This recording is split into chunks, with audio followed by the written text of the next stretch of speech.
안녕하세요. 소재인 변호사입니다. 오늘 하루도 잘 지내셨나요? 저는 오늘 재판 2개가 있어서 오전에는 수원을 다녀왔고 오후에는 서초동에 있는 중앙지방법원을 다녀왔습니다. 그리고 금요일에도 재판이 2개가 있어서 지금은 재판 준비를 하고 있습니다. 저는 워낙 다양한 소송을 진행을 하다 보니까 방송국을 상대로 한 소송도 하게 됩니다. 기억에 남는 사건은 5년도 더 지난 사건인데 큰 방송국을 상대로 한 사건이었습니다.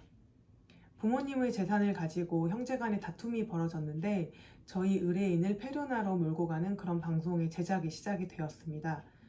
의뢰인은 그런 방송이 제작이 되는지도 모르고 있다가 제작진이 부모님이 입원한 병원을 찾아와서 촬영을 시작했을 때 방송이 제작되고 있다는 사실을 알게 되고 저를 찾아오셨습니다. 저는 곧바로 법원에 방송금지 가처분 신청서를 제출을 했고 신문기일이 지정이 되기 전에 의뢰인과 그 상대방 형제 간에 있었던 여러 가지 법적 분쟁에 대한 자료들을 제출을 했습니다. 물론 판결문도 다 제출을 했습니다. 방송국에서는 그 자료들을 전부 검토한 다음에 방송을 제작하지 않기로 결정을 했고 방송도 되지 않았습니다. 그리고 가처분 신청 자체는 기각이 되었던 것으로 기억이 됩니다.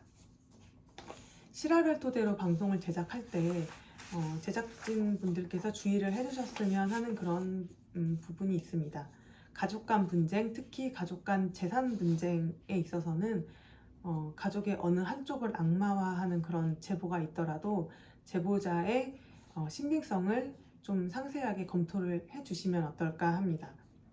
제보 내용이 흥미롭다고 해서 바로 채택하는 것이 아니라 그럴수록 제보를 하게 된 경위나 최소한 제보자와 상대방 간에 있었던 재산과 관련된 법적 분쟁이 있었는지, 서로 간에 형사 고소가 있었는지, 그 결과가 어땠는지 정도를 확인을 해 보셨으면 합니다. 그리고 방송을 보시는 시청자분들께서도 염두에 두셨으면 하는 내용이 있는데요. 제작진은 시청률을 높이기 위해 자극적인 편집을 하고 억울할 수도 있는 사람을 가혹하게 마녀사냥을 하는 경우도 있는 것 같습니다. 물론 나름의 검증 과정을 거쳤을 것이지만 가족 간 분쟁은 수십 년간 가족의 역사와 관련되어 있는 것이기 때문에 섣불리 어느 한쪽을 선과 악으로 단정하기는 어려운 것 같습니다. 어느 한쪽이 정말 나빠 보인다고 해도 그 한쪽에 정말 말 못할 다른 사정이 있을 수도 있습니다. 그래서 제작진이 자극적인 방송을 만들었더라도 시청자 입장에서 그 방송에 나오는 내용이 전부가 아닐 수도 있다라는 2%의 여지를 남겨두고 보시면 어떨까 합니다. 저는 2021년부터 서울시에서 공익제보자를 법률 지원하는 업무를 하고 있는데요.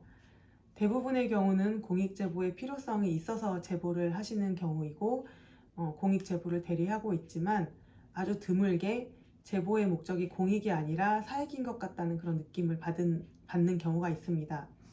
그럴 때는 이제 제보의 목적을 먼저 확인을 하고 싶어서 제 나름의 여러 가지 질문을 하면서 관련 증거를 요청드리곤 합니다. 그럴 경우에 다시 저에게 답변을 주시면서 더 구체적이고 확실한 증거를 이제 보내주시는 경우도 있는 반면에 그 이후에 연락을 안 주시는 분들도 계셨습니다.